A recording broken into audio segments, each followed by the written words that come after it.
Kathy Richmond. If I haven't met you already, it's nice to meet you. I work with Cindy Miller and Jennifer Supay in the HR Services Department to support you. So if we can help you with anything, hit us up, let us know. We're here to help you. We're not here to just, sit around and do nothing, which we haven't done in 26 years I've been here. But I would like one of those boring days. So we're lucky to have our LMT partner who handles our managed services and cybersecurity and keeps us out of trouble and our employees educated. And they are here to present on cybersecurity and AI and insider threat and the HR wake-up call.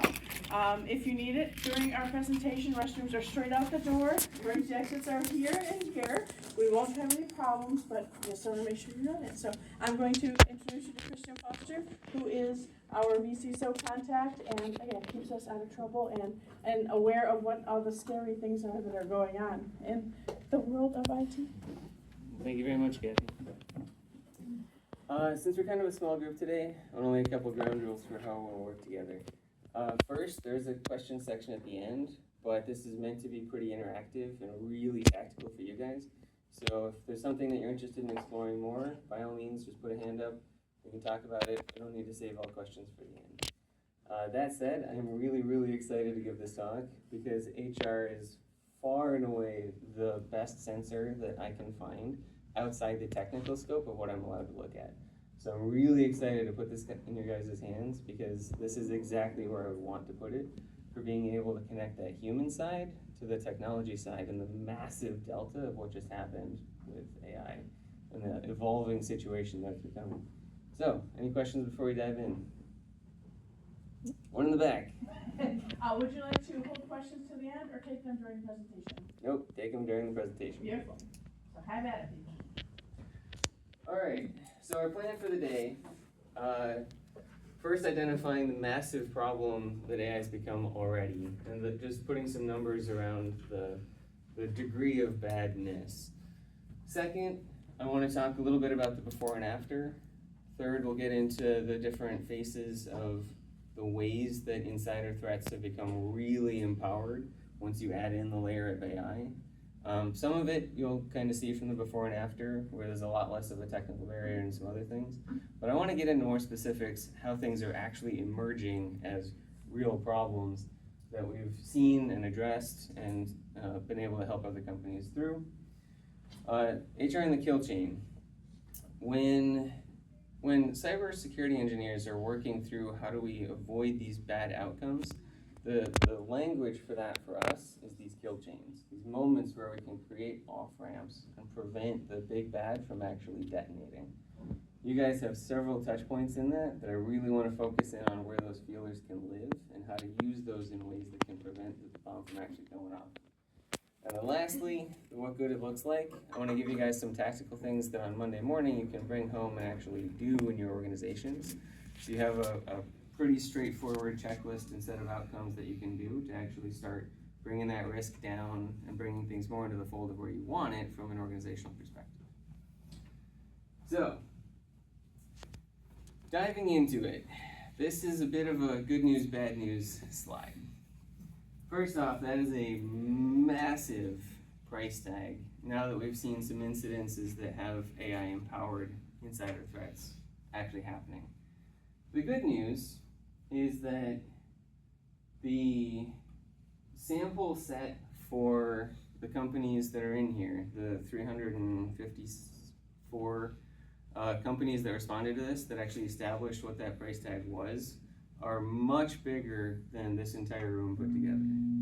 So the bad news though is that most of the time, the reason we don't have good numbers about the price tag associated with smaller companies, small and medium enterprises actually have cyber events, is usually they don't survive. So when something like this happens, massive price tag, and if you're a Fortune 5,000, you can deal with it and actually fork over the $19.5 million to just get it back to working. If you don't have that kind of cash laying around, different outcome. That's why I'm trying to have these conversations beforehand. And it's absolutely an HR thing, as we're going to get into. Part of why this is exactly the conversation that I wanted to have and who I wanted to have it with is that technology can do amazing things for being able to see who accessed what, identify, which files they got into, when they did it, when they were logging in. It's the rest of it, the human side of how did their getting passed over for promotion go? What did they respond to when you told them their raise wasn't going to be what they thought? That's the feelers that technology doesn't have anything into. But HR, that's the soup you swim in. I love that, because that's the stuff that you can actually see and actually pull into those conversations where that didn't go over very well. This wasn't well received. There's conflict there.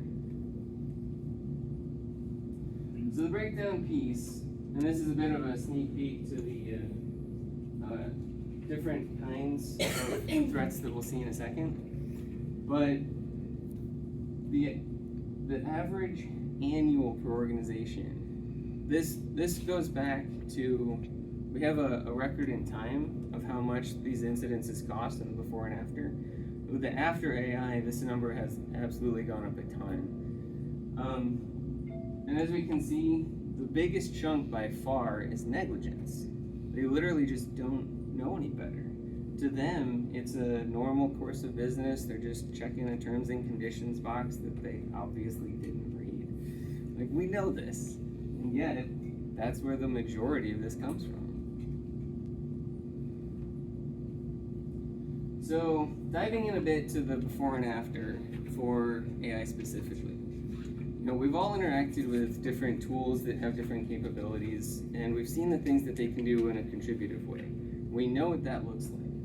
Where this becomes a different thing today is that we're still catching up on the how do we actually track it. Shadow IT was a big problem before AI entered the picture. Shadow AI is a much bigger problem with an even lower footprint to try and detect. So all of the things that we were accustomed to for where technology could start to go askew have been accelerated as these continue to roll out new tools, additional capabilities, and dependencies that organizations are just poorly equipped so far to be able to deal with. And what's worse, because this mostly hit the commercial side first, so individuals are doing stuff at home, then bringing that to work of, I can get my home Gemini to do this. I can get ChatGPT at home to do this. Why don't I just bring that in? So there's this upward effect where companies are aggregating all of this stuff without having a process around how do you vet them? How do you manage them? How do you control them? When somebody leaves, how do you claw that back? Those are all questions that are brand new to the after generative AI space. So this is where we're at in terms of the conversation that we're trying to have for organizations to actually manage the Wild West that is AI today. Questions?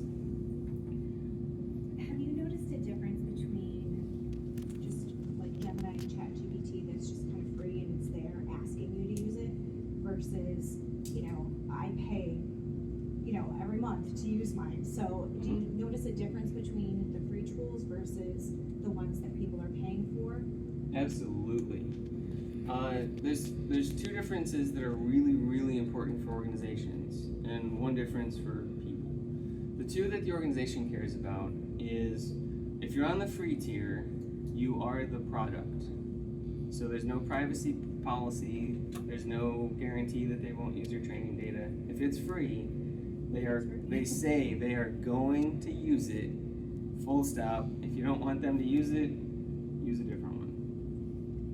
Do zero trust security policies work with AI right now, or is that something that they still have access to think if you're like, if everything's secured and shut down and you're having to get zero access to add access where necessary, would AI also only have that access of that employee?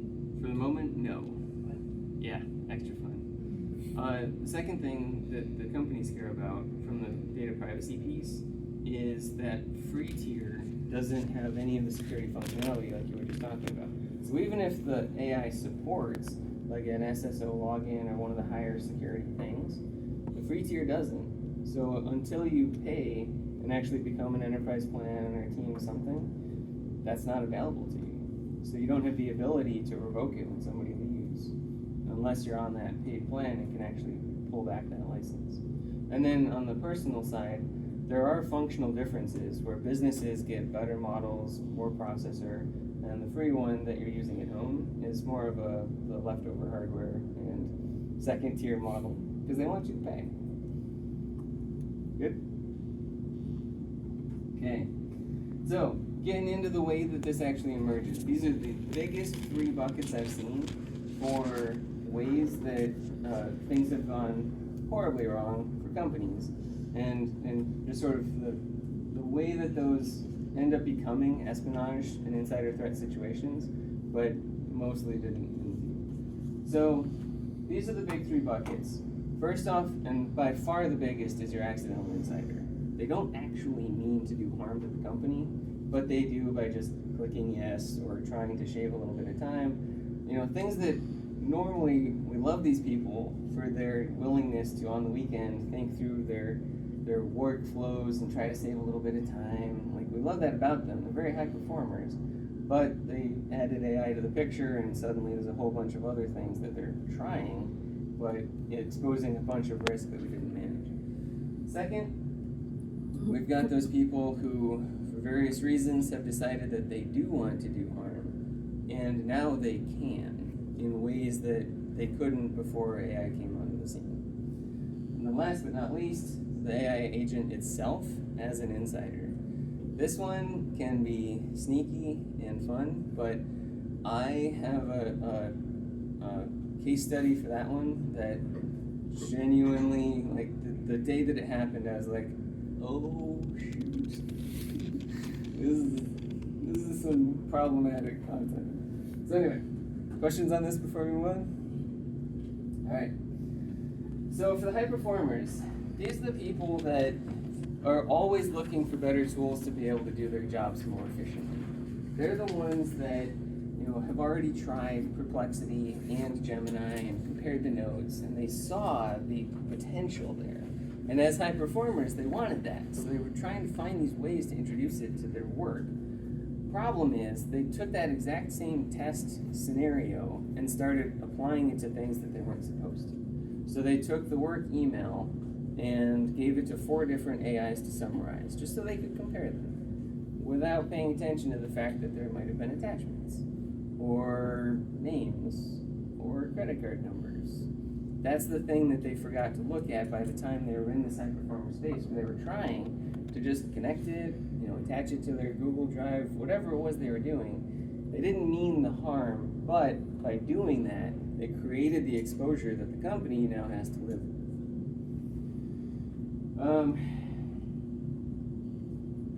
In terms of the case study on this one, this was somebody trying to use ChatGPT personal account to create a onboarding spreadsheet and turn it into a functional workflow. Something we've all thought about doing. Here's the problem. The spreadsheet that they used as their original checklist and process management system to actually do that workflow had all kinds of stuff in it. Account numbers, phone numbers, points of contact.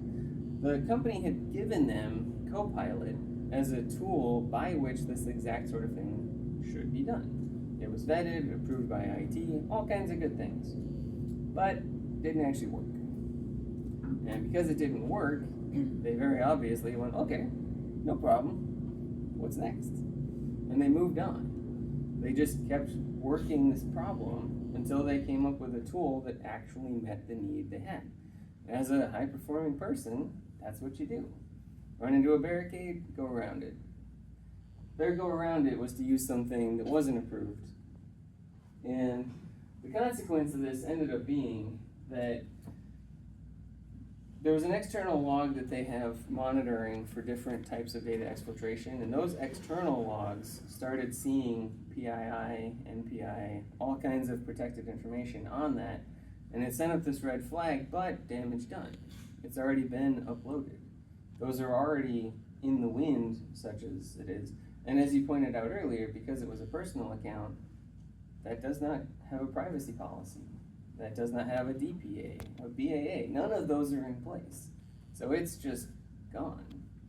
Now they're at the point of Do I change all of these accounts? Do I tell people to get new phone numbers? Trying to claw that back is just a nightmare. And this is where that also comes with the highest price tag per incident, because these happen instantly and can have fallout for like a year or two about trying to get it back, undo that. Go ahead. How do you know something like this has happened? Like, how does it present itself when you're like, wait, something's off? Like, what's the most common? Is it affecting the person who's using the account? Is it going to everybody? Fantastic question. In this case, the way that it got detected was that one of the divisions for this company was a pretty highly regulated and controlled environment. So they had the scanners to be able to see like where data that looks like a sensitive info could be leaving the company, and that's where it triggered. But most of the time, companies are, at the moment, really poorly suited to be able to detect those things. And they can go on for a long time before something actually occurs that creates the awareness, hey, this has been a vehicle where somebody's been just dumping stuff, and we didn't know that. So when I'm coming into companies to try and help with this, one of the first questions is, what detectors do you have? Where are they? Do they have PII specific detection capabilities? Did you turn it on? So, fantastic question, thank you. And of course, the HR piece of this is just use what you're supposed to, stick to the approved ones, and when you can, get those company accounts. That's the thing that you can actually control and claw back after the fact. I guess so the company accounts are more secure when it comes to AI, like if you have those Oh, security yeah. policies and all those corporate ones will follow those Yep. security policies for each access of each employee. Mm-hmm. Yeah, and I've assessed maybe 15 or so different AI tools at this point, and every single one of them has more or less the same model of, if it's free, we don't offer jack, Right. but if you pay, we're willing to do private instance, sign-ons, all the other jazz. I think. Disclaimer, I know very little about this topic, but we use Google at our account, so like, it's a company account. Yep. Google account, and so Gemini includes, so are you saying that's safer? Yes, ma'am. Because it's part of our enterprise. Yep, for the same reason that Google Workspace is a massive step up from having a bunch of personal accounts that just send things back and forth. As a Google Workspace administrator, you can say, this person is leaving, we're gonna take that account back. They lose the email, they lose their Google Drive, all the rest. This would just add Gemini to that same stack. So they would lose their history with Gemini the same time as that account claws back. So yes, absolutely.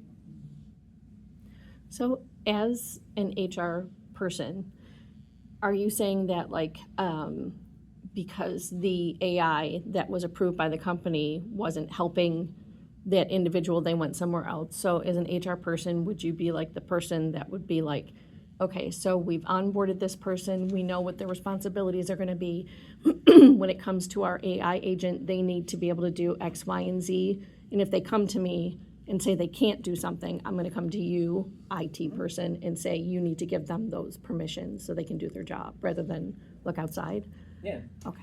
So in security, we call that role-based access control, where we're giving people tool sets that are specific to the jobs that they're doing.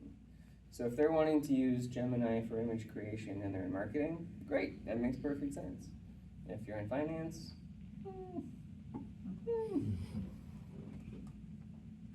other questions? What's the best way to vet all these different platforms? Do you have like criteria that you're looking for in terms of like security and all that? Yeah, so I have a framework that I go through every time I assess one of these, and it's mostly, does it align with normal best security practices? Do they have a written privacy policy that I can go look at? Do they have any compliance standards that they've attested to, like their SOC 2 or anything equivalent, that I can go look at and see, look, a third party has vetted this, they checked these things, this was the output of that, and then I can assess for myself if I trust that enough to actually be willing to bring it in to the entire company's data. So yeah, and every time I do this, I come back with a recommendation of, You know, I try not to be the no department, but there's a few times I've had to be like, you can't touch anything with this. I was gonna say, you're talking to that the example of Gemini, using it in marketing for anything, but like obviously finance wouldn't want to. If you have a corporate account like that, can you restrict access for those different apps? Like Yeah. this person can have access to that, but this other role can't. Yep. Every tool I've assessed has some version of segmenting its capabilities. Copilot's actually a really good example of that. At times it gets flack because there's literally like 20 different products called Copilot, but each one's built a little bit differently and flavored for the thing that it's actually for. So the Copilot for Excel would be fantastic for finance, since what they're doing is spreadsheet analytics, they're making these dashboards, they're sharing things, like that's what it's meant to do. But if you tried to use that same Copilot to make a PowerPoint presentation, it's just gonna do garbage. Other questions? All right, so this is the one that keeps me up at night. A decent chunk of my early career in cybersecurity was honing my skills with the technical side of how to exploit things. How do I break it in a way that can be fun and interesting and then profitable? Well, that technical barrier is gone. So now, when something causes somebody to have a negative reaction, got into a fight with their boss, passed over for promotion, raise wasn't what you wanted, whatever that initial trigger is, that person, when they make that decision that now they do want to do harm to the company, they have way more capability than they ever did. Their ability to do recon, find the crown jewels, copy them, steal them, block them from authorized access, all of the things that I was learning during that time to do damage and then how to prevent it, these people can now do with almost no technical prohibitions against doing it. So even very, very basic stuff like, what would be the most valuable data artifact that I could steal? And it'll answer that question. So these are problems, and this is why HR is like the conversation for this, because you have those feelings for when it goes from they're not thrilled to they're having problems. In terms of what this actually looks like, grievance language is something everybody's been trained on. That's also the exact same thing that I typically look for when this is starting to tick into things that I can't detect. As far as the case study in this one, this is gnarly. So this was somebody who was a HR leader that decided they didn't want to be in the company anymore. So they spent a long time doing a very detailed, very comprehensive analysis of how do leads come in, how are they processed, where's the vendor shows that we do, all of the competitive analysis that you try really hard to protect because that is the business that lets the business work. This person from the inside made a stunningly detailed duplicate pipeline for all of it. And then the day that they decided to go hang up their own shingle, they had all of that. So, and worse, the company actually got to pay for the privilege of them using AI to recreate all of these, because they were giving them tokens to do analysis. So this entire thing was just, it used to take so much to actually weaponize that information, and now it's just at your fingertips. So, and short of the human side of this, it wasn't so unusual for an HR person to asking questions like, hey, are there inefficiencies in our job candidate pipeline? That's a valid question. But then using that on the other end to create a competitive analysis and actually, then fight with their previous company, totally different ballgame. And that's where, from a technology standpoint, if I even see in the logs that they asked a question like that, is it inside their job? Maybe, I could debate it.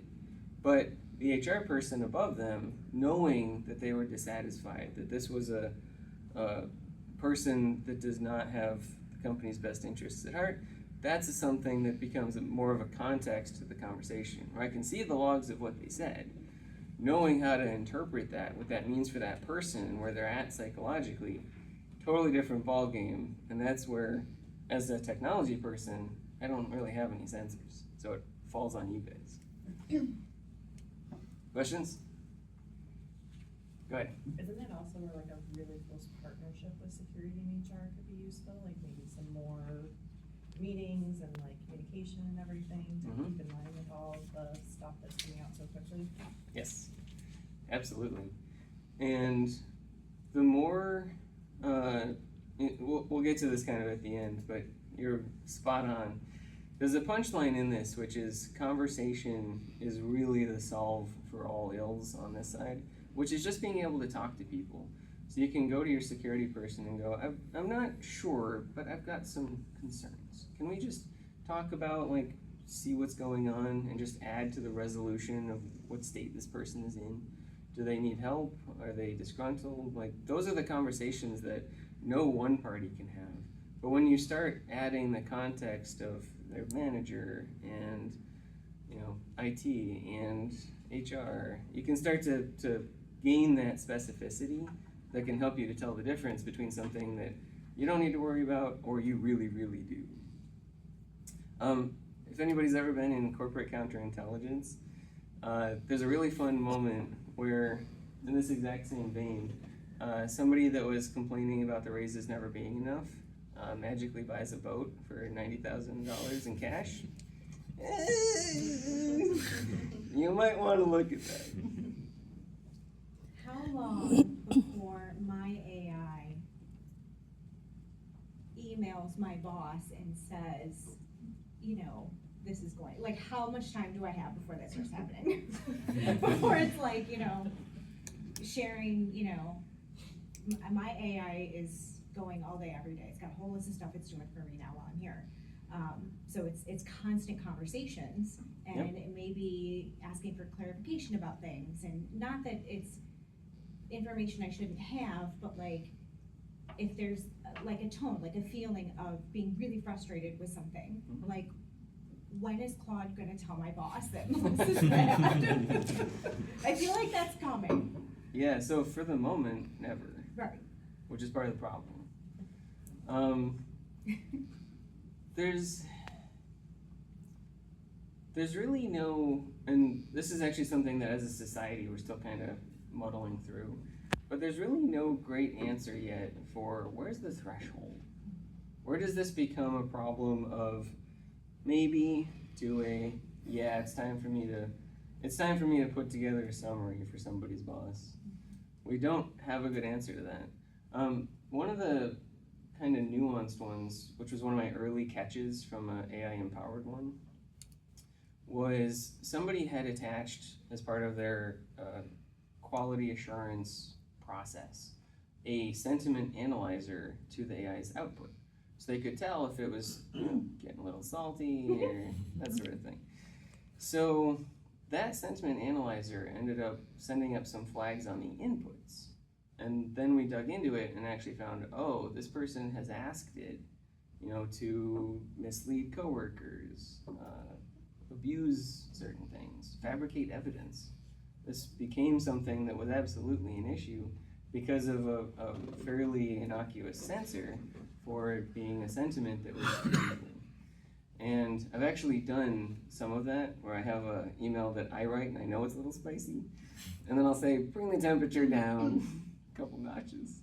So that's not necessarily a problem. It's more of that when you make that transition point from all right, it's reasonably aligned with what I'm supposed to be doing in my job versus, they're doing something else. Because when I'm having conversations with my AI, it says things that I shouldn't repeat.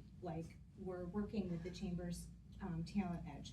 So I took the job description that we had used to hire the person that's not working out. And I was like, you know, how can I be more specific so that way I don't run into the same problem? And went through and redid it and kind of mentioned some things about, you know, I tightened this up, I did this, and it was, you know, more specific with this particular program because person's name would just check the box. And I was like, I mean, it's true, but like, kind of talk smack about people. Yeah, and that's a perfectly legitimate thing to be trying to do. Like this, we have a clearly documented decision process. We also know it didn't work out. Where can we fix along the way? And then the result of it is like smacking. Yeah, but also that's why, you know, for security and HR, there's these data silos for a reason. You know, sometimes we don't share things because we know that they're not an issue that rises to the level of need, but there is a thing where you're doing some legitimate, all right, I know I could have detected something earlier. What is it that slowed me down in responding to this when my gut feeling was telling me, like, all these things were pointing in the right direction, I just didn't pick up on it. Help me be better by doing that. So, yeah, that's a very difficult question, but very good one. Screenshot them and save them for later, the stuff that you said. Yep. Which is true.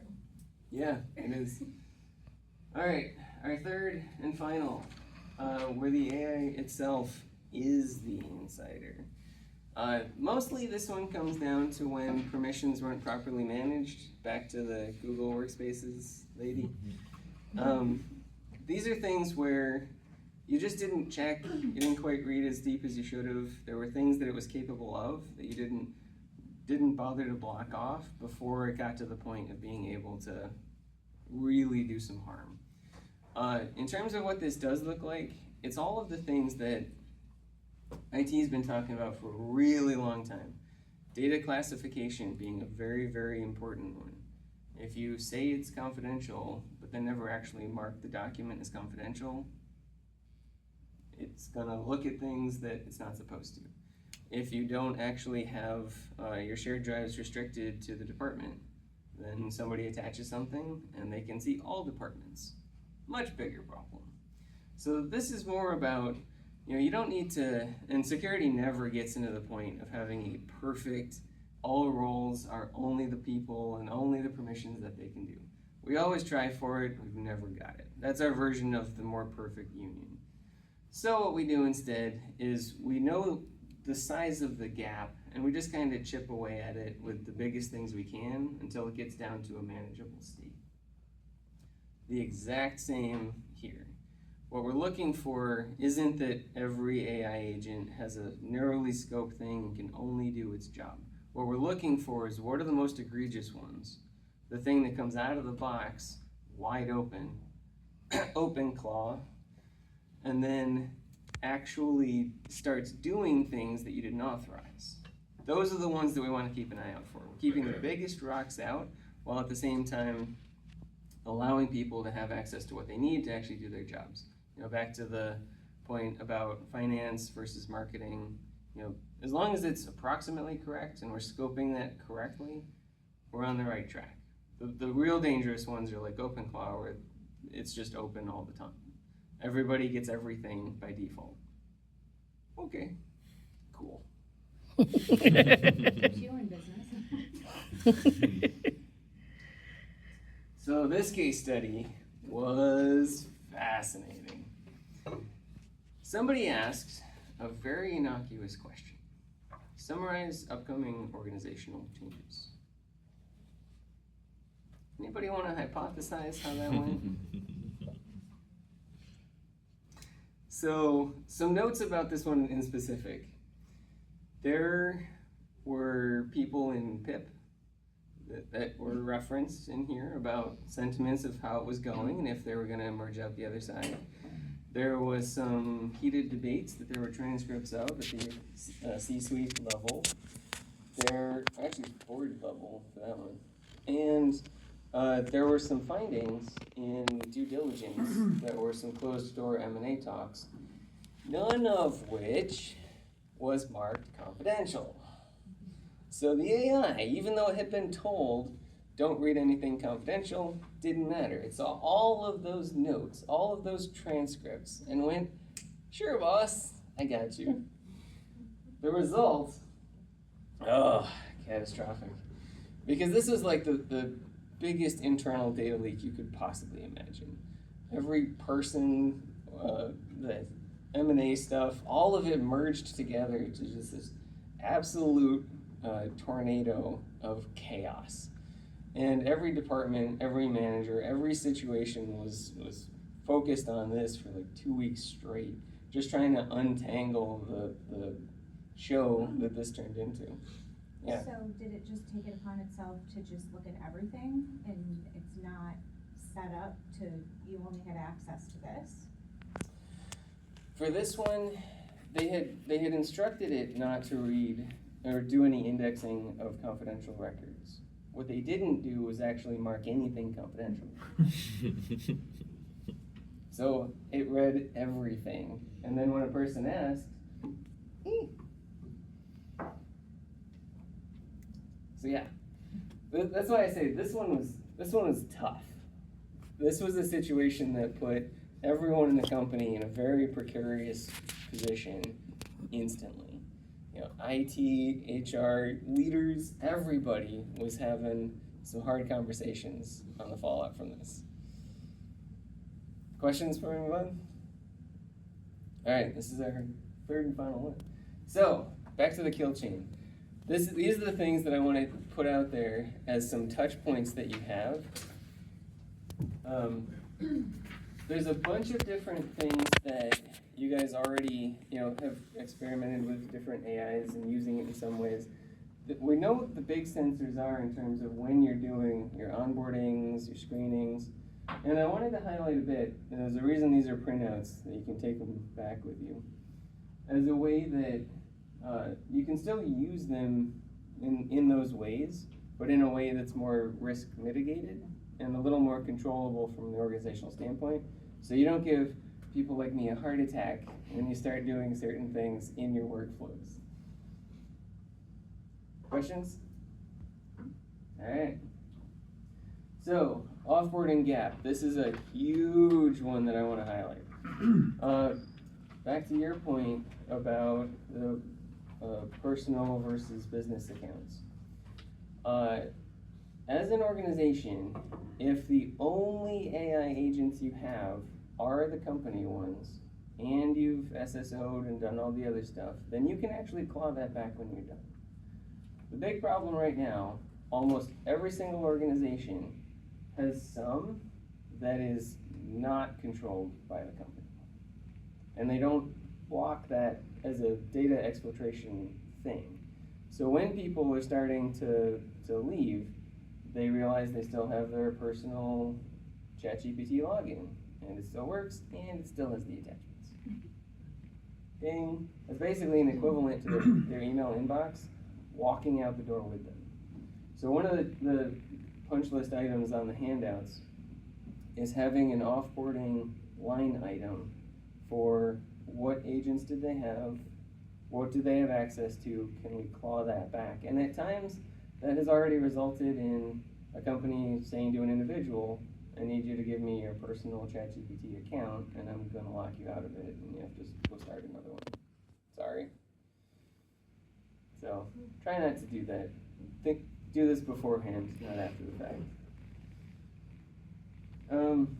These are things that we've all seen as different kinds of detectors where we see the behavior, and that becomes a moment that we start to escalate and see not only is this a potential problem, but we see enough of them and we start seeing a pattern. We see a pattern and we start seeing some risk that we need to actually talk about from a more senior level. Interestingly though, for this slide, every single one of these was a thing that somebody in HR saw, recognized the danger, and then came to me and was, you know what, we're just gonna we're just gonna take a little peek. I'm not sure, it's not a pattern, I'm not confident in anything, but we're gonna get some more information. Some of these are extra interesting and very real things that HR can see, flag, and then have conversations about that I, as a purely IT person, have zero visibility in.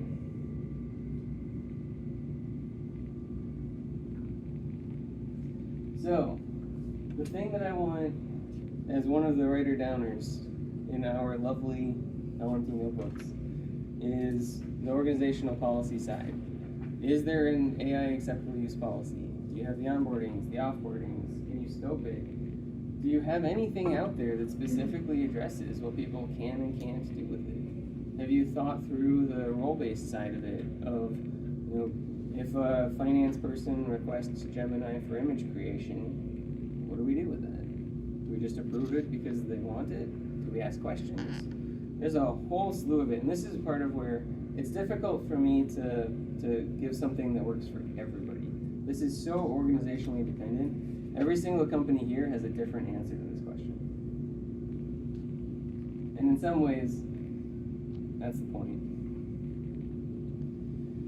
So, our last bit, and by far the most usable, these are the things that I want you to be able to take home and do on Monday when you're getting in and you're actually settling in for your workday. Questions like establishing a line of communication.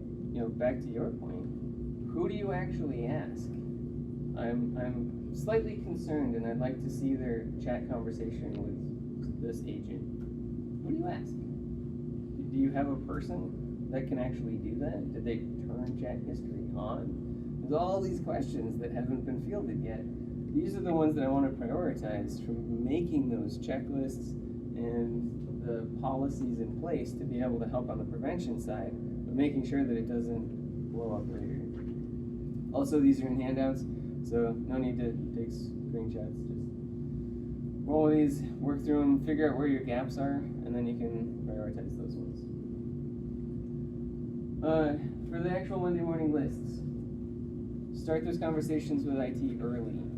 You never, ever want to be figuring out who has access to that chat history, especially yours, where it's doing a little slapping around. I'm HR and IT, so. Yeah. Nobody will know. Yeah. But you want those conversations early, so you know who it is you're talking to and how to ask for what it is that you're seeking. The checklists, especially offboarding, but onboarding as well. How do you set up new ones, spin them down? Those are questions that we're all familiar with. Just scope them specifically because this is such a threat vector, it merits its own line. And then lastly, talk to your security people. You know, I love having these conversations. I forget what we included, but there's a version of, you know, you can just call LMT and chat. I don't go super deep because it's so organizationally dependent, but I do have a level of, if you've got something that you're not sure how to navigate, we can at least help figure out the right questions to be asking. And then that's it. Look over your handovers, and you have the slides with you as well. And Kathy, any closing questions before we wrap up? Yes. So I think a lot of companies, their policy on AI is that you just can't use it at all. Yes. Does that even do anything? Not Because remotely. That's probably worse than allowing them to use it like in a restricted way, right? Because then they're just throwing everything to their phone. Correct. Use it personal. The policy of don't use AI only means that 100% of AI use is shadow AI. Meaning they're never going to admit it, they're going to try and hide it, they're finding sneaky ways to put it in there, but it is happening, 100% across the board. And almost no matter what the job function is, like every single person I've met has some version of, you know, it'd be really convenient if I could do these 3 things with an AI tool. And by the nature of that question, they're going to try and figure out answers to that. And what they don't do is think through the next piece of that. So they'll just find solutions outside the scope of what you told them to use. And I've even, one person in particular, the thing that they wanted to automate was literally their job. The reason they were there. They don't think about it. Other questions? I Right. feel bad that mine's working so hard. Back to you, Kathy. Yeah, well, great, well, now that you're more access to deal with these AI, if we can assist in any way, let us know. Christian's contact information may or may not be in the presentation, I just checked that, forgot to check that. Yeah, I tried to hand out cards. Okay. If you didn't get one, stop by, I'll give you one. We know where he is. We can help you find him. So thank you very much for this great information and getting us on our way to being a more secure organization, helping our employees be more secure and mindful of what they're doing, because they will be sneaky. They will do what they can to get their job done, and they won't tell you, and then you find out the hard way sometimes that they were doing things that you didn't want them to do. So try to control it, but try to educate as well. The training is just as important as the policies. Without the training, it's gonna mean a whole lot. And they don't know what they don't know either, because it's just a little tool I just type into. Yeah, you know, it just went out to the whole world, what you just said, and what you just shared with them. So help them with that. If we can help you with sample policies or whatever as part of your HR helpline, just hit us up and we can help you. So thank you for joining us today. I'm sure April and Christian will be here for a few minutes if you have questions offline afterwards, and have a wonderful weekend. Thank you.